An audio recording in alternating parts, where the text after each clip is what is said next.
nos estuvieron diciendo muchas veces ¿qué pasó? Que ¿dónde está Hugo López-Gatell? Que no ha ido, sin embargo, lo cual es inexacto, señor Delgado, porque sí estuvo Hugo López-Gatell en la mañana, en Café y Noticias, con Perla y con Daniela.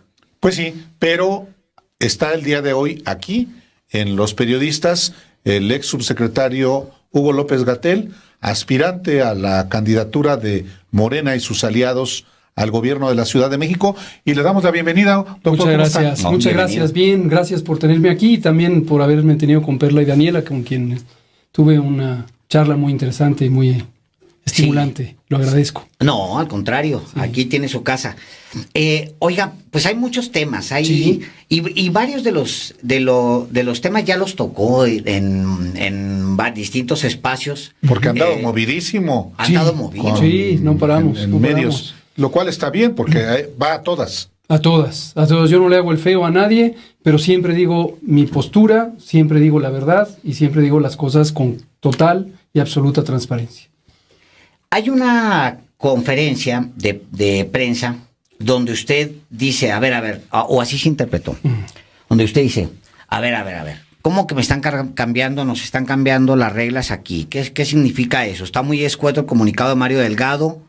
¿De qué se trató lo que usted planteaba, doctor? Cómo no, muchas gracias por la oportunidad de aclararlo, porque veo que ya algunos medios, como la política online, lo quiero mencionar por nombre, porque además sabemos a qué intereses oscuros suele estar asociado, empieza a deformar las cosas y dice que, igual que Ebrard, estoy planteando que voy a desconocer la encuesta y voy a crear un partido político. Esto es ridículo. Ayer el reportero de La Jornada me preguntó si quiero crear un partido político y dije que de ninguna manera tengo ese propósito.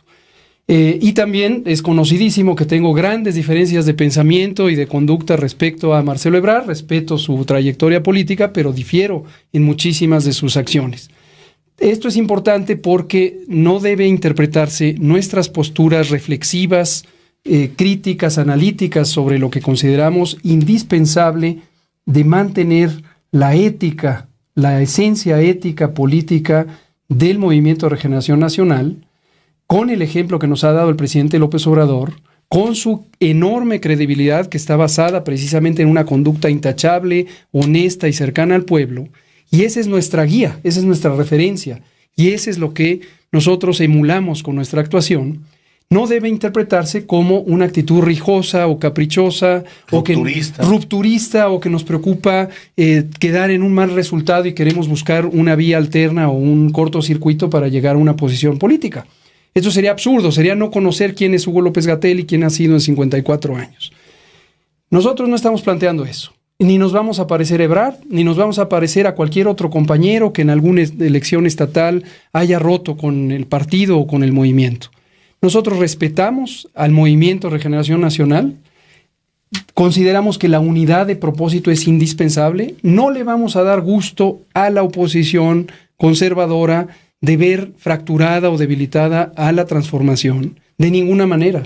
Y mi lealtad con el presidente y con Claudia Sheinbaum es indeclinable. Y como yo sé que están ellos haciendo su mejor empeño por mantener el mejor modelo de hacer política con base en sus principios, que son los que yo respeto, yo no me voy a prestar a cualquier interpretación rupturista, ¿no?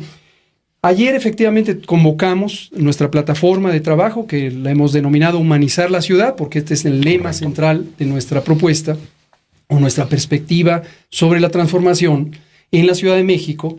Convocamos una conferencia de prensa con dos propósitos principales.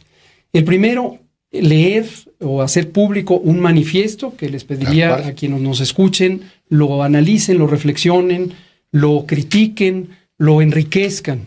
¿Por qué hacer un manifiesto? Porque es indispensable desde nuestro punto de vista tener un punto de referencia sobre cuál es el pensamiento, cuál es la proyección, la perspectiva que se tiene de la transformación. Hablar de generalidades y solo decir el título de la transformación, o hablar de este es el bueno, este es el malo, esta es la opción, esta es la respuesta, referido a candidatas y candidatos o aspirantes en este proceso interno, nos parece que es insuficiente. Es preciso delinear cuáles son los elementos cruciales para profundizar la transformación en este segundo ciclo, lo que Claudia le llama el segundo piso. Nosotros abierta y explícitamente expresamos que necesitamos no solo continuar la transformación, sino profundizarla. Ir a los elementos raíz de la desigualdad social, de la injusticia y de diversas situaciones que nos mantienen en un estado de democracia imperfecta y que debemos ir hacia ellos. La segunda razón de la conferencia de prensa fue comentar sobre el proceso interno, dado que ayer, 30 de octubre, se esperaba que se presentaran los resultados de la encuesta y además que se presentara la valoración política integral, incluyendo el tema de la cuota de género o los criterios de equidad de género que ha dispuesto el INE y cómo se integrarían para cada una de las entidades, para tener una resolución final sobre quiénes son o serán las personas finalmente seleccionadas en la Ciudad de México y los otros 8 entidades. Entonces consideramos que era, sencillamente por respeto al pueblo de México, era indispensable que si no se había hecho un pronunciamiento, se hiciera. Conocimos que se había pospuesto la fecha al 10 de noviembre por un muy escueto comunicado que hizo la dirigencia de Morena el viernes anterior. Exactamente. Y veíamos un vacío de pronunciamiento político hacia el elemento principal de todas y todos, que es el pueblo de México. Ese es el interlocutor. Una explicación más a fondo, pues. Más a fondo. Que se dijera, oigan, estamos posponiendo... Por esta y esta razón. Hasta por el huracán, digamos. Bueno, yo había propuesto a una compañera de la dirigencia, justo le mandé un mensaje diciendo, oigan, consideren posponerlo por el huracán. Pues sí. Nosotros habíamos interrumpido actividades de divulgación desde el pasado miércoles 26 por un asunto básico de respeto, de solidaridad con las víctimas de Guerrero y para que no se mezclara la actividad política con la tragedia, ¿no? De acuerdo. Ahora, nosotros lo que dijimos ayer, y aprovecho la oportunidad que me dan de aclararlo, uno, lo que dijimos es confiamos plenamente en la dirigencia de Morena, en la comisión de elecciones, en la comisión de encuestas, y asumimos que tomarán la decisión metodológicamente correcta. Esto es de obvia resolución, esto no se trata de opiniones. Digo, circunstancialmente yo tengo experiencia formativa, soy epidemiólogo, tengo experiencia en encuestas, fui director de encuestas nacionales de salud en el Instituto de Salud Pública, conozco de encuestas. Cualquier encuesta lo que refleja es el estado que guardan las cosas, en este caso la opinión política, en un periodo, es una foto. Así es. Esto podría uno pensar en una comparación, es como cuando se hacen análisis de laboratorio en la medicina. Si uno mide la glucosa hoy, no tiene por qué asumir que es la misma glucosa que va a estar la próxima semana, o la hemoglobina o cualquier otro metabolito. Entonces, es indispensable que la encuesta refleje el estado más cercano a la fecha final del proceso de divulgación, del proceso de presentación de las personas contendientes, porque eso es lo que refleja más verazmente cuál es la perspectiva que tiene el pueblo en el momento en que se presentan los resultados. El tema es que ya se levantó. Suponemos. Está levantándose. Bueno, suponemos. No, ya se levantó, pues si lo iban a presentar. De manera muy abierta, y lo cual agradezco, y lo dije también en la conferencia de prensa, agradezco en particular a nuestra secretaria general Citlali Hernández, que ella coordina el proceso en la Ciudad de México, pero además tiene una gran vocación de comunicación, de transparencia, de cercanía con todas y todos. Y ella nos comunicó muy oportunamente, luego tuvimos otra sesión especial en presencia de la Coordinadora Nacional y una compañera de la Comisión de Encuestas, nos explicó a detalle toda la metodología, todo el proceso. Y nos dijeron que no nos darían a conocer la fecha de levantamiento, lo cual me parece correcto. La razón es, el escenario de la encuesta puede ser alterable si alguien sabe en la fecha y entonces hace un esfuerzo adicional de divulgación, de comunicación, en las fechas donde está transcurriendo la encuesta. Entonces, a mí me parece correcto que no sepamos las personas contendientes la fecha de la encuesta.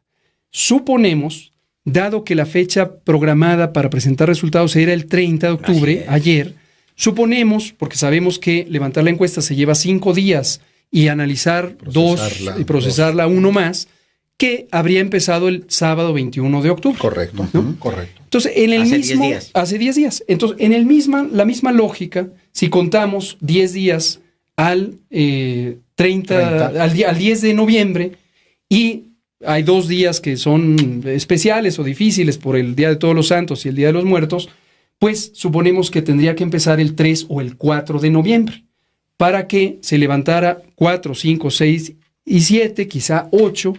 El 9 se analiza o se procesa desde el 8 y el 9 y se presentan resultados el 10. Insisto, esto no es que se trate de una opinión. Tampoco dije en la conferencia, ni los diré, que es una petición a la dirigencia de Morena, como otros medios lo interpretaron, o que es una sugerencia. Al contrario, lo que estoy diciendo es, por el respeto que le tengo a Morena como partido y como movimiento y a su dirigencia, asumo que tomarán las decisiones metodológicamente correctas. Es todo lo que dije. Sí. Ahora, finalmente lo vamos a conocer el próximo 10 de noviembre. Y va a tener que también estar en la encuesta las fechas de levantamiento. Tienen que estar. Tiene que estar. Absolutamente. Por un asunto de transparencia. Claro. Y entonces ya a partir de ese dato puedo decir, híjole, pues ya todo lo que hice después de esta fecha ya no tuvo ninguna implicación en el levantamiento de la encuesta. Bueno, ¿qué se está jugando también en la Ciudad de México? Porque hay 3 aspirantes, bueno, son 4, pero ¿qué se juega Morena y sus aliados en la Ciudad de México con esta elección? Hay un candidato, Omar García Harfuch, recién afiliado, que tiene una biografía personal y familiar muy diferente, muy distante de la izquierda. Hay una candidata claramente viene de los movimientos sociales como Clara Brugada. Usted mismo desde el movimiento del CEU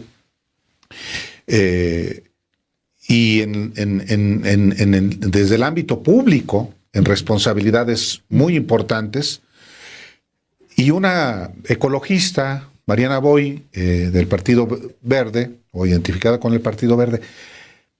¿Qué se juega la Ciudad de México? El rumbo y hacia dónde. Qué bueno que lo pregunta, muchas gracias. Justo es otra cosa que me interesaba comentar. Una vez precisado esto, que espero que quede muy claro, de que no tengo ninguna intención rupturista, ni presento una desconfianza hacia la dirigencia del partido, y que no soy Marcelo Ebrard ni alguien que haya tenido un juego semejante respecto a este proceso. Pero qué bueno que menciona lo de qué se juega.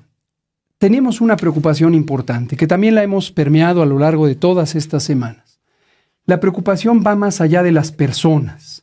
Entiendo que ha habido posturas, ayer en la conferencia también un colega lo preguntaba, sobre Omar García Harfuch en particular, y parecía hacer algunos señalamientos de preocupación por esta historia familiar, por esta presencia nueva, por no tener una perspectiva política previa, o incluso si la tuviera, algo que dejara identificado que es el planteamiento político que en esta ciudad ha tenido el poder desde 1997, un poder centrado en el pueblo, en la izquierda, en el progresismo, etc.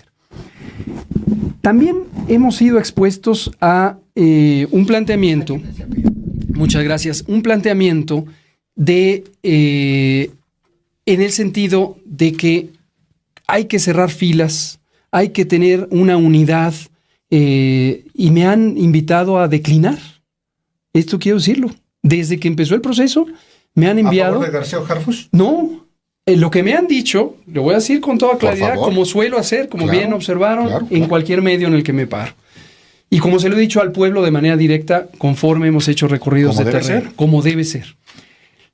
Empezó el proceso y unos pocos días antes del registro, que fue el 25 de septiembre, empezaron a buscarme distintos personajes. No voy a precisar, por supuesto, no sería favorable que lo dijera, pero distintos personajes con señales varias que iban en el sentido de cuidado porque ahí viene Omar, y entonces epítetos y decir el policía, el represor, y lo que tenemos que hacer es cerrar filas con la izquierda. Correcto. Y tú eres de izquierda y Clara es de izquierda y tú declina por Clara porque ella es la candidata a la izquierda.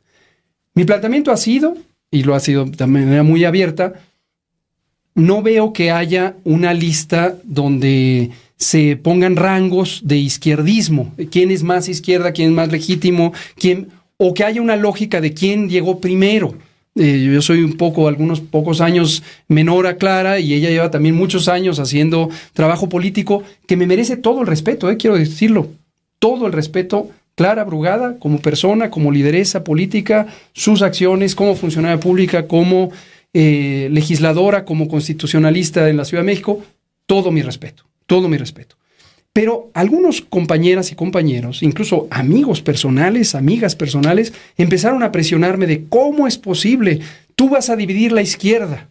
Incluso empezaron a pasarme una factura anticipada de, y si perdemos en la Ciudad de México, si pierde la izquierda, va a ser parte de tu culpa. Tú serás el culpable de que se derrotó a la... Por favor, ¿qué me recordó? ¿Qué me hizo pensar? Las prácticas del priismo añejo, autoritarias, discrecionales, cupulares, que toman decisiones a espaldas del pueblo y deciden anticipadamente cuál es la voluntad del pueblo. Entonces me llamaban a declinar. A disciplinarse. A disciplinarme. Sí, como el PRI. Así como el PRI. Ahora, no ha sido 1, ni 2, ni 5. Muchos. Han sido muchos en distintos momentos. Antes del registro, cuando venía la conferencia de prensa el día 26, cuando el Consejo Político iba a decidir quiénes eran las 4 personas de los 30 y tantos que se registraron que pasaban, etcétera. Entonces lo que veo es un fenómeno que me preocupa, nos preocupa a todos los compañeras y compañeros que estamos por humanizar la ciudad. Nos preocupa ver la persistencia de las prácticas políticas del pasado, aquellas por las que la izquierda ha luchado por décadas, el clientelismo, los pactos cupulares, los acarreados, el uso de cantidades monstruosas de dinero, porque basta caminar por la ciudad para darse cuenta que el dinero pulula y se desperdicia en anuncios espectaculares, en bardas, en toda clase de manipulaciones. Se distribuyen toallas, bolsas, cobijitas. Me dijeron que ya es el pack y que se da lona, bolsa. Eso es terrible. Es horrible. Es horrible. Entonces, no es izquierda eso. No es izquierda. No es izquierda. Ahora, yo lo que me pregunto, y aquí lo traigo para referencia, la base sexta, fíjense ustedes, la base sexta de la convocatoria es para correcto, este proceso así es.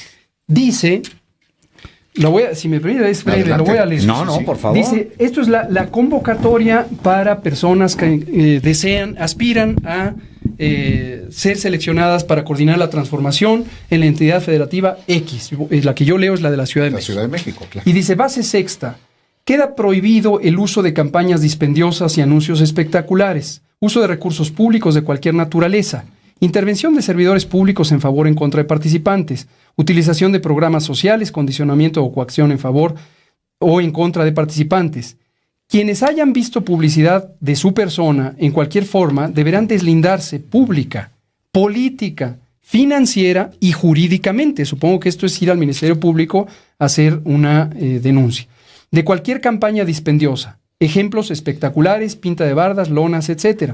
También para llamar enérgicamente a sus simpatizantes a frenar cualquier denuesto o descalificación entre compañeros en redes sociales que pudieran rayar en guerra sucia que desde siempre hemos combatido y denunciado. Cabe recordar que este tipo de prácticas suelen ser inducidas o auspiciadas por nuestros adversarios con el propósito de dividirnos, debilitarnos o desprestigiarnos. Ahora, ante esto, y este es el pronunciamiento que hago hoy, pienso que es lo que más se pone en juego. Yo no he pensado en todo este proceso en personas, en Omar, en Clara, en Hugo, en Mariana, en Miguel Torruco. Lo que he pensado es que lo más valioso, lo más importante de cuidar es la credibilidad del movimiento de regeneración nacional. Y cada vez que digo movimiento, claro, yo hablo del movimiento, no del partido político, no de la burocracia, no del aparato, que ese puede ser reemplazable como ha ocurrido en otros ciclos políticos, como ocurrió con el PRD, que terminó implosionando en su burocracia, su desmantelamiento, en su falta de credibilidad. Por esas prácticas, por esos comportamientos. Entonces, yo lo que me pregunto, a lo largo de estas semanas, el presidente Andrés Manuel López Obrador lo ha dicho en no menos de 6 ocasiones. Entonces, yo lo que me pregunto es, ¿solo lo vemos Andrés Manuel López Obrador y yo? Yo no veo que se esté pronunciando la dirigencia del partido. No, bueno, y nosotros mismos lo vemos, o los quizá ciudadanos esos lo ven. sean los únicos que no se pronuncian. Aquí lo hemos dicho, y no solamente en el proceso interno en la Ciudad de México, el proceso también para la candidatura presidencial y en cada uno de los estados. Es un asunto de vergüenza, de falta de congruencia y de reproducción de prácticas y de vicios, no solamente del PRD, sino del PRI y del PAN. Claro, y son antagónicos con el espíritu, con la esencia ética del movimiento, con la que hemos aprendido. Ahora, de... Eso ya está consumado. El asunto es que quien resulte ganador de este proceso es resultado de un proceso viciado. Bueno, justo, y si me permiten también agrego, la propia base sexta termina diciendo, porque es emblemático, además que sea tan explícito. Nosotros somos un poquito como nerds, nos han dicho a veces, porque pues leemos algo y cumplimos lo que explícitamente se dice, ¿no? Dice, las y los participantes, así como sus simpatizantes y adherentes, tendrán siempre presente que el quebrantamiento de las normas anteriores, que son las que acabo de leer, lejos de favorecerlos, se traducirán en su desprestigio y en la pérdida de confianza por parte del pueblo, situación que será considerada en la valoración correspondiente en el proceso de definición. Asimismo, deben tener siempre presente que las y los integrantes del movimiento y el partido se caracterizan por ser mujeres y hombres conscientes y libres, no manipulables, y en anteponer siempre la honestidad. Entonces, yo pienso que lo que está en juego, y lo dijimos ayer, está en el manifiesto también. El manifiesto pusimos en primer lugar la política. Consideramos que otra forma de hacer política es siempre una aspiración y además que es posible. Nosotros lo hemos practicado en estas semanas y lo hemos practicado a lo largo de nuestra vida. Nosotros vamos a ras de suelo, hablamos con la gente, nosotros no estamos gastando dinero. A ver, doctor, déjeme lo interrumpo porque por favor. Aquí vale la pena, porque decimos ya, ni modo, ya pasó. No, a ver. En la campaña en la interna por la presidencial, claramente hubo quien gastó millonadas. ¿Quién sabe con compromisos con quién? Porque ese es el otro tema. O sea, tú ves la publicidad y sabes perfectamente que esa publicidad viene de compromisos. No viene de tu bolsa, viene de compromisos. Ahora, cuando pasó la presidencial, se pusieron esas reglas en respuesta a los múltiples llamados del presidente diciendo, oigan, cálmense, ¿se volvieron locos o qué? Pues está lleno esto de publicidad. Estas reglas son la consecuencia de lo anterior, o sea, no se aprendió nada. Y segundo, si algo nos dijo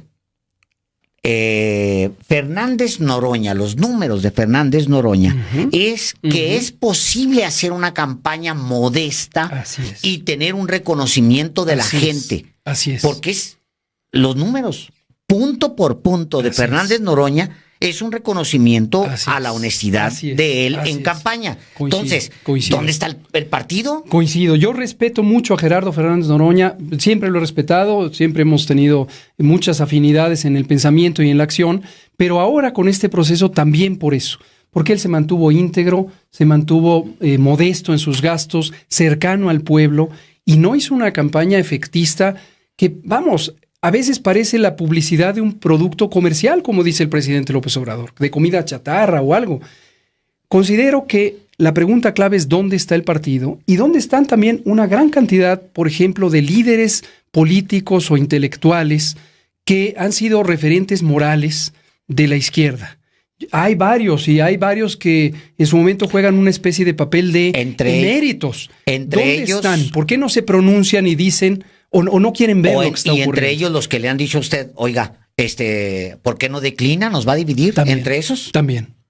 Que se pronuncien ahora por el cochinero. También, porque aquí, insisto, yo me he abstenido de hablar mal. A veces me han preguntado, oye, Omar, yo decido no opinar mal no de Omar, personalizar. Ni de Clara, ni de Mariana, ni de Miguel. Pero del proceso sí hay que hablar. Sí, es que el proceso me parece que es preocupante porque lo que estaría llevando es a un alejamiento de el partido Morena respecto al pueblo.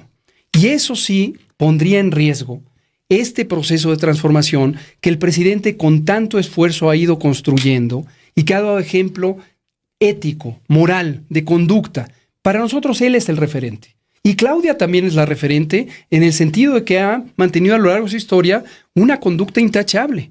Pero consideramos que es momento de que alguien diga algo, si nadie al interior lo quiere decir, y cuando se dice, empieza la deformación y dicen que soy Ebrard y que soy rupturista. No, aclaro de frente aquí, yo no soy rupturista, yo voy a estar manteniendo la unidad de propósito, pero con la esencia del movimiento. Se tiene que reclamar que es eso. la práctica que hemos aprendido de López Obrador y de años de lucha en la izquierda. También, una vez que se da a conocer el resultado de la encuesta y sus respectivas encuestas espejo, no sé quién vaya a ganar necesariamente, porque parte de la incertidumbre democrática es esa, no hay certeza. Claro. Dice Omar García Harfuch que va adelante y hay encuestas que lo sustentan, dice también Clara Brugada que va adelante. Hoy, cualquiera que gane, habrá que ver si es reconocido por todos, en primer lugar. Va a tener que hacerse un ejercicio de política, de inclusión. Así es. O el asunto no va a caminar de manera adecuada. Así es. Como un poco lo que ocurrió con la presidencial. Es decir, el asunto es ¿qué tanto usted está dispuesto a entrar en un proceso de negociación política una vez que se han dado los resultados y que, en todo caso, no le sean favorables a usted? No importa si son favorables o desfavorables. Nosotros lo que estamos viendo es un proceso creciente de la identificación de un gran conjunto de la militancia, de personas que no son militantes, pero son simpatizantes, de personas que ni siquiera eran simpatizantes, pero tienen una aspiración de que haya una política honesta, sincera, transparente, de personas que eran apolíticas o así se declaran y que nunca les había interesado la política y que hoy son atraídas hacia el concepto de humanizar la ciudad porque están viendo una perspectiva de otro tipo de actuación que no es la que ellos precisamente han repudiado y por la que en primer lugar se asquearon de la política. Lo que vemos es, incluso en las bases políticas de Morena, una suerte de incomodidad, de decir, es que a mí me están acarreando una anécdota real.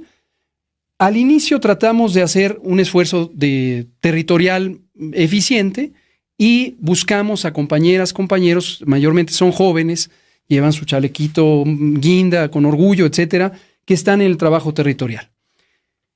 Cuando preguntamos nos dijeron, aquí nos pagan 5,000 pesos. Si ustedes nos pagan más, nos pasamos con ustedes. No. O sea, en mis tiempos, no soy demasiado viejo, mi ciclo político es de hace unos 15 o 20 años, la militancia era un acto de compromiso, de voluntad, de en entrega, la izquierda, de convicción en la izquierda. Y eso era exactamente el PRI. Y justo el PRI era un asunto mercenario. Y el PAN, pues. Entonces, ahí es donde vemos signos preocupantes de esa asimilación a las viejas prácticas políticas del Estado autoritario, del Estado corrupto, que no se pueden permitir. Pero por eso digo, los nombres no importan, las personas no importan. Nosotros no estamos en esto porque yo quiero ganar como un capricho personal.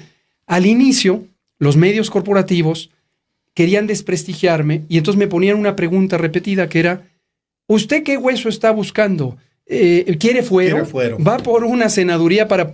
A mí no me preocupa la protección de un fuero porque no tengo nada que preocuparme. Mi actuar ha sido siempre absolutamente transparente. No tengo ya vida privada, todo se conoce públicamente y yo respondo por mí mismo y acostumbro dar la cara. Y no me preocupa el resultado concreto sobre quién queda y quién no queda. Lo que me preocupa es que del proceso salga un reconocimiento político del pueblo a un movimiento que encabeza o encausa sus aspiraciones genuinas más profundas. Son las 7 de la tarde con 56 minutos. Con 57 minutos significa que ya casi nos vamos. Y ahí les va el asunto. Vamos a pedirle a Pedro Mellado 10 minutos. Ahorita le estoy pidiendo para irnos 10 minutos. obviamente no vamos a poder preguntarle todo y quiero aclararle al público dos cosas. Una, la primera, hemos invitado al doctor Hugo López-Gatell muchas veces, a través de su equipo de prensa, no sé qué pasó. Antes de este proceso, cuando estaba en la Secretaría de Salud, cuando vale estaba la en pena salud, aclararlo.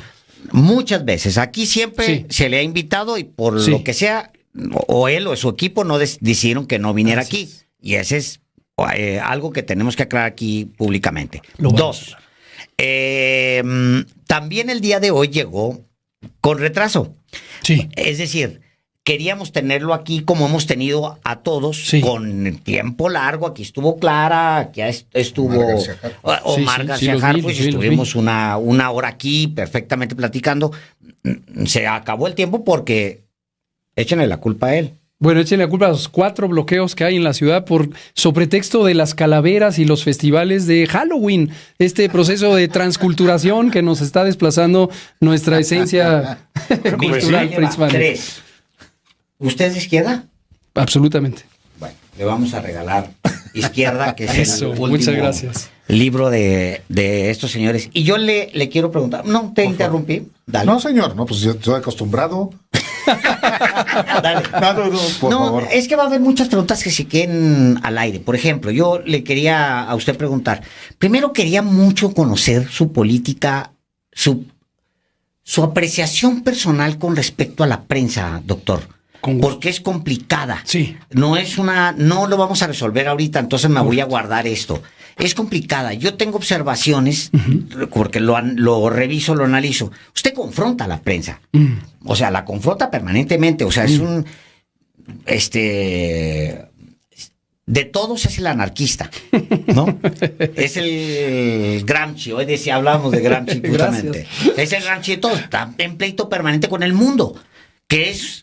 Una pata del mundo es la prensa, ¿no? Una pata de esa mesa es la prensa. Usted la confronta, se pelea, tal, y le quería preguntar si ha valido la pena o no, porque sí confronta, incluyendo este espacio, ¿eh? Usted no quiso estar aquí porque se peleó con los periodistas por alguna razón. No, ahorita les aclaro, bueno. es algo mucho Y más luego trivial.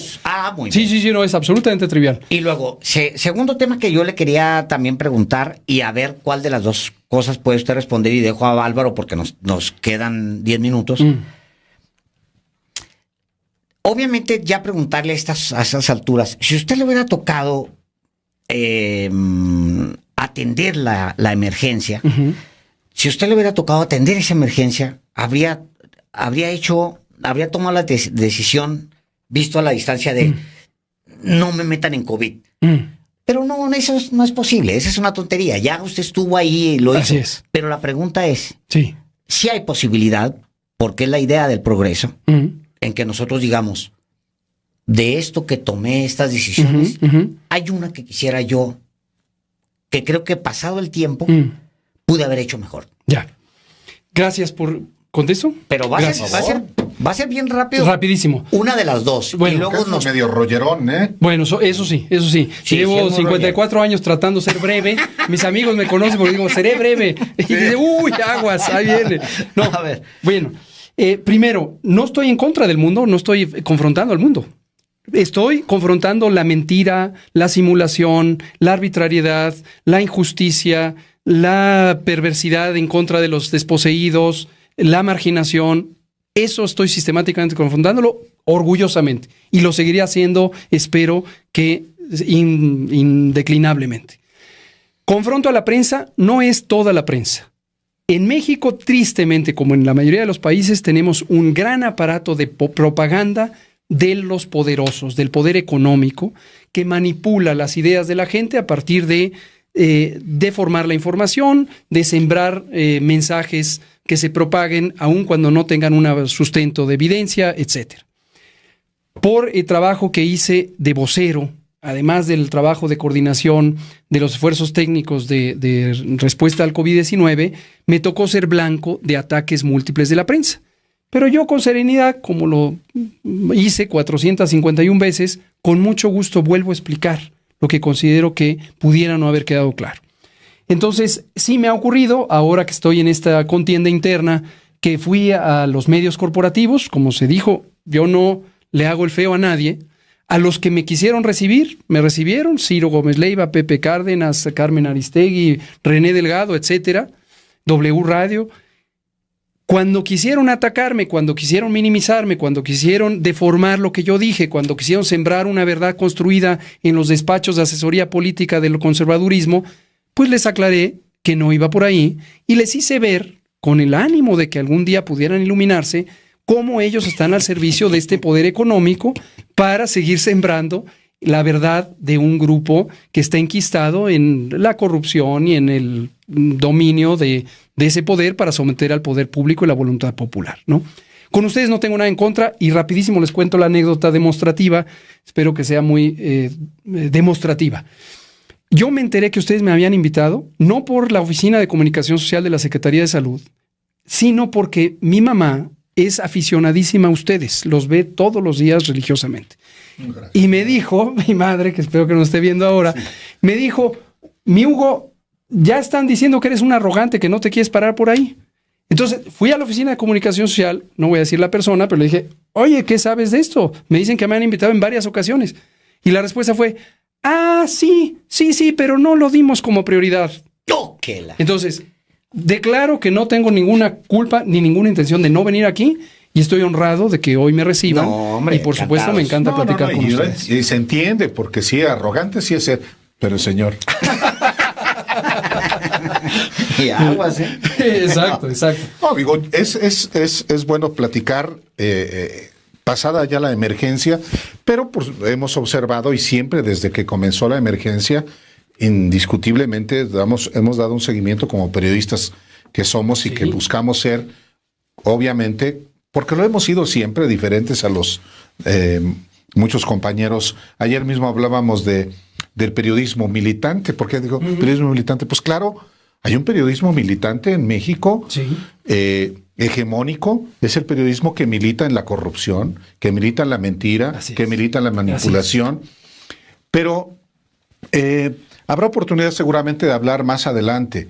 Yo solamente quisiera pues retomar un tanto de lo que inclusive también en algún momento se criticó mucho desde la parte, sí, del poder económico, del poder político y del poder mediático, la ciencia neoliberal, que tan... Pues eso existe. Claro que existe. Sí. Las políticas de corte neoliberal para inundar de productos chatarra los colegios, para inundar de azúcares. Ese es el tema fundamental. Ese es el gran tema. Lo hemos dicho no solo nosotros en México, en el gobierno de México, se ha reflexionado en muchos otros países. Hay 3 lecciones aprendidas. Uno es que la desigualdad social fue el principal determinante de a quién le iba bien y a quién le iba mal con el COVID. Quien no tiene una red de apoyo, un empleo estable, ahorros, una casa grande, le fue mal porque tiene que vivir al día, no podía seguir el confinamiento y no tenía además capacidad de respuesta una vez enfermo. Lo segundo es el estado precario de salud que tenía el país y que es uno de los peores en ese sentido, producto de la comida y la bebida chatarra, que desde los años 80 inundó al país y sustituyó la comida saludable y sigue siendo el modelo hegemónico de producción y comercialización de alimentos. Y lo tercero fue el desmantelamiento del sistema de salud, que empezó también en los 80. Hay confesión de parte de sus perpetradores, los funcionarios de salud del gobierno de Miguel de la Madrid, que eran... Soberón. Bueno, el doctor Soberón... Narro, claro. Y ellos escribieron y dijeron, vamos a crear Funsalud como el cerebro intelectual, y Funsalud es una fundación financiada por las empresas de la comida chatarra, por las empresas de la fórmula láctea, por la industria farmacéutica que tiene rendimientos económicos en la venta de productos y medicamentos, ¿no? Y vamos a cambiar la preponderancia del sector privado para que haya un dinamismo del mercado, como eufemísticamente le decía. Entonces, eso terminó en un desastre de corrupción, de desmantelar la capacidad del sistema de salud, y eso también determinó la posibilidad de responder o no a COVID. Nosotros expandimos en un tiempo récord 6 veces la capacidad hospitalaria para poder atender conforme venía la epidemia. Ahora, relacionado con la otra pregunta, yo no creo que uno deba arrepentirse de las decisiones que toma en la medida en que se cumplan dos criterios. Que haya una intención benévola, y estoy tranquilo, mi conciencia está tranquila no solo de esta actuación, sino de cualquier otra cosa, siempre he actuado con la mejor intención de hacer el bien. Y lo segundo es que uno busque todos los elementos de información que existan en el momento para tomar su decisión, los pondere, los analice, los comente con otras personas, esté abierto a la crítica. Confieso que así actué y por lo tanto no tengo nada que arrepentirme. Muy distinto es el pesar que todas y todos sentimos de haber vivido la peor catástrofe sanitaria y económica en 100 años. Hubo una pandemia previa a la de COVID-19, que es la del 2000, la H1N1. Es correcto. ¿Es cierto que a usted lo corrió Felipe Calderón? Eso es una falsedad que inventaron. ¿O Ernesto Cordera? No. O este otro Salomón Chertorivsky. Sí, que exacto, que hoy se destapó para ser... Ellos inventaron esta patraña. Ojalá me hubiera corrido, no me hubiera pasado nada. Yo estuve en ese sexenio, efectivamente, como director general adjunto de epidemiología, un cargo técnico del servicio profesional de carrera, discrepando absolutamente de la lógica política de ese sexenio. Mi entonces suegra, por cierto, me había regalado este libro y me dijo, cuidado. Yo le dije, Ana María, no te preocupes, yo tengo clarísimo quiénes son estos truanes. Lo leí, me gustó mucho, por cierto. Pero trabajé en la esfera técnica en ese gobierno durante esa epidemia, terminó el proceso y luego empecé a tener a perpetuidad la censura que tuvimos durante la pandemia de H1N1. He declarado públicamente los contrastes entre la actitud de Andrés Manuel López Obrador como presidente, que jamás nos censuró, y el presidente de 2009, que continuamente estaba saboteando el trabajo técnico, no nos permitía sacar información y era un desastre.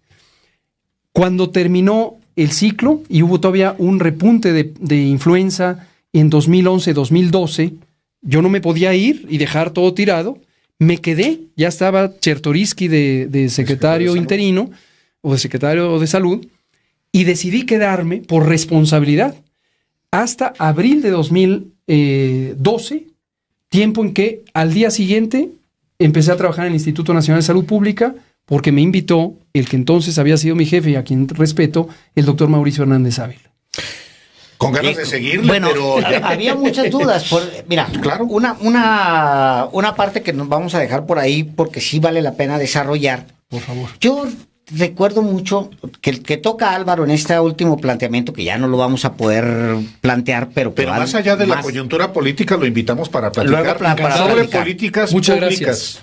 El tema que toca Álvaro de la industria de la chatarra. Sí. Digo, no es fácil, y se lo digo yo como director, o sea, lo hicimos nosotros como directivos de este medio. No es fácil enfrentarlo. O sea, si ustedes abren el archivo, se meten a Sin Embargo, hace 5 años y hace 10 años, los únicos que decían que Coca-Cola es veneno puro, los únicos que decían que Sabritas era que los Oxxo son fábricas de gordos, básicamente. Exacto. Eran este medio. Es correcto. No hay otro medio. Es correcto. Yo me sentaba, y lo hemos platicado Álvaro y yo, nos sentábamos con Alejandro Calvillo, y Alejandro con el celular metido en una bolsa. Porque lo espiaban con el Pegasus. No sabíamos si lo espiaban con el Pegasus en ese momento, pero Alejandro con el Pegasus, usaban Pegasus contra Alejandro Calvillo porque estaba buscando el semáforo. En ese momento creo que estaba nada más en Ecuador, usted me va a corregir. Sí, en Ecuador. Se había logrado en Ecuador y Alejandro estaba presionando, obvio iba a topar en pared por la corrupción de Peña y todo ese sexenio. Bueno, y este gobierno, y se nos hace poco, lo hace enfrentándose a las empresas que nadie en el mundo ha derrotado. Así es. Nadie ha derrotado a Pepsi, nadie ha derrotado a Coca, este gobierno la derrota. Y yo quería preguntarle, oiga, ahora cuéntenos el tras bambalinas de todo eso, pero se nos acabó. Doctor Hugo López-Gatell, le vamos a firmar su izquierda. Muchas gracias. Muchas gracias por haber estado aquí. Gracias a todos. ¿Ya vieron? Es arrogante. Gracias. No soy arrogante. No, el señor. No, que después Tampoco. los malquerientes se me van a venir encima, ¿eh? Y tengo Muchas varios gracias. ahí. Nos vemos mañana a 6 de la tarde. Gracias a todos.